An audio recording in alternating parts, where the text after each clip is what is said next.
Baik, kembali lagi di channel Quick Story. Apa kabar teman-teman semuanya? Yang jelas dalam keadaan sehat ya. Mari kita simak informasi sebagai berikut. Gugur massal, seleksi ASN P3K tenaga teknis diprotes.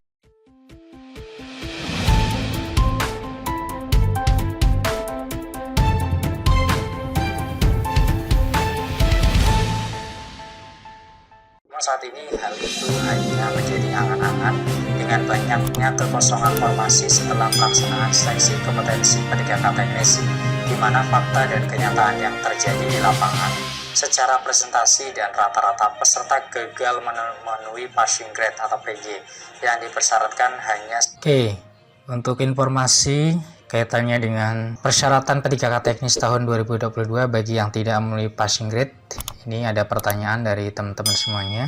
Mohon untuk menyikapi informasi yang diberikan di channel TV Story ini adalah bersifat untuk membantu teman-teman agar menjadikan bagian dari referensi teman-teman ya. Dan untuk pengambilan informasi dari channel TV Story itu tidak sembarangan, kita mengutip ya dari referensi atau website yang memang sudah jelas beritanya atau informasinya. Nah, di sini ada pertanyaan. Saya mohon ada penurunan PG dan afirmasi bagi honorer tenaga teknis dalam P3K 2022 untuk yang sudah mengabdi 10 tahun ke atas, usia di atas 40 tahun dan melamar di tempat dia bekerja selama ini. Kemudian ada lagi yang PG tapi tidak lulus karena tidak cukup kuota, apa kabarnya? Nah, informasi kita akan berikan ya. Simak informasi yang akan kita share ya, dan harus disimak dari awal sampai akhir biar tidak gagal fokus. Baik, kembali lagi di channel Tugu Story. Pada kesempatan kali ini kita akan memberikan informasi update informasi terbaru seputar tenaga honorer. Informasi ini kami kutip dari laman website kompas.com. Informasinya yaitu gugur massal seleksi ASN P3K tenaga teknis diprotes. Simak informasinya baik-baik. Jakarta, Kompas. Keseriusan pemerintah untuk merekrut tenaga teknis berstatus pegawai pemerintah dengan perjanjian kerja atau ASN P3K untuk kebutuhan berbagai kementerian atau lembaga dan pemerintah daerah dipertanyakan.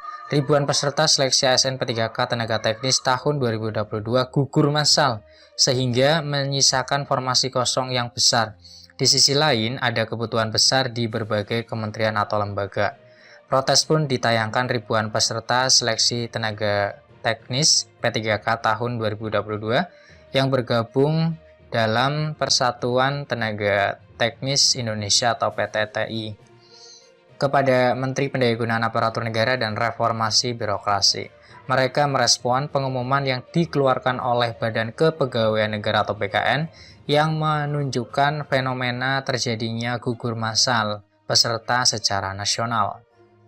Koordinator PTTI Ginanjar Muhammad Riana yang dihubungi di Jakarta Rabu 3 Mei 2023 mengatakan PTTI meminta agar pemerintah segera melakukan evaluasi menyeluruh terhadap proses seleksi kompetensi P3K tenaga teknis tahun 2022. Hal ini berdasarkan data dan fakta di lapangan yang dihimpun oleh seluruh anggota PTTI dari Sabang sampai Merauke, bahwa secara presentase dan rata-rata para peserta seleksi gagal memenuhi passing grade atau PG atau nilai ambang batas.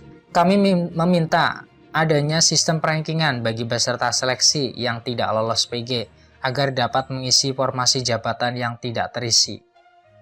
Saat ini sudah sekitar 3.000 orang yang bergabung di PTTI, ada sekitar 6.000 orang lainnya yang masih didata.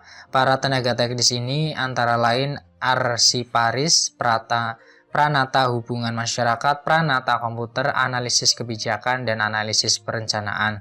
Hanya sebagian kecil peserta seleksi yang mampu melampauinya sehingga terjadi fenomena gugur massal dan banyak formasi jabatan yang tidak terisi. Kondisi itu terjadi karena tingkat kesulitan soal ujian dan poin PG yang ditetapkan Kemenpan dan RB terlalu tinggi. Jika dibiarkan bisa dipastikan mengganggu kinerja instansi baik di pusat maupun daerah se-Indonesia, kata Ginanjar. Ini adalah lampiran data P3K seluruh Indonesia, Kementerian dan Badan KPU atau MA.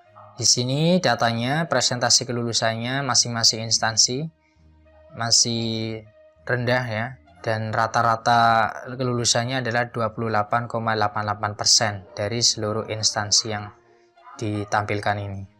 Dari data yang dihimpun PT TI, untuk kementerian atau lembaga kelulusan hanya 28,88% dari formasi, sedangkan di tingkat provinsi mencapai 36,02%. Adapun tingkat kelulusan untuk instansi pemerintah di kota atau kabupaten hanya 31,94%. Sebagai contoh, di Kementerian Agama, kebutuhan formasi sebanyak 49.549 orang, dari jumlah peserta tes sebanyak 75.083 orang, yang lulus hanya 29.109 orang, atau 58,75%. Terendah di Badan Pengawas Pemilu atau Bawaslu, yaitu lulus 7% dari kebutuhan 1.964 formasi, dan Komisi Pemilihan Umum itu atau KPU kelulusannya hanya 3,85% dari kebutuhan 1.352 formasi. Banyak formasi yang kosong, padahal peserta yang ikut seleksi ini, baik yang dari swasta maupun pemerintah, sudah berpengalaman. Padahal pemerintah sudah membuka formasi. Masa tiap tahun tidak bisa terpenuhi karena cara seleksi yang tidak adil bagi peserta, kata Wakil Ketua Koordinator PT TI Fikri Ardiansyah. Terapkan perankingan. PT TI mendesak pemerintah segera perlu membuat terobosan jika tidak terisi dan dibiarkan kosong sudah dipastikan mengganggu kerja di instansi pemerintah karena ada kebutuhan, kata Fikri. Ribuan peserta yang dinyatakan tidak lulus yang bergabung di PT TI terus memperjuangkan nasib. Mereka beraudiensi dengan sejumlah anggota Komisi 2 DPR, salah satunya Gus Pardi Gaus. PT TI meminta dukungan agar pemerintah menunda pengumuman hasil pasca sanggah mulai Kamis 11 Mei 2023. Termasuk juga agar formasi yang tersedia di tahun 2022 tidak kosong. Fenomena formasi yang kosong juga terjadi di tahun 2021. Kami meminta adanya sistem rankingan bagi peserta seleksi yang tidak lolos PG agar dapat mengisi formasi jabatan yang tidak terisi. Adapun peserta seleksi yang sudah lulus passing grade tetap menjadi prioritas, kata Ginanjar. Di dalam surat sanggahan kepada Menpan dan RB, PT TI menyampaikan minimnya peserta yang mampu mencapai nilai PG karena tingkat kesulitan soal yang tinggi.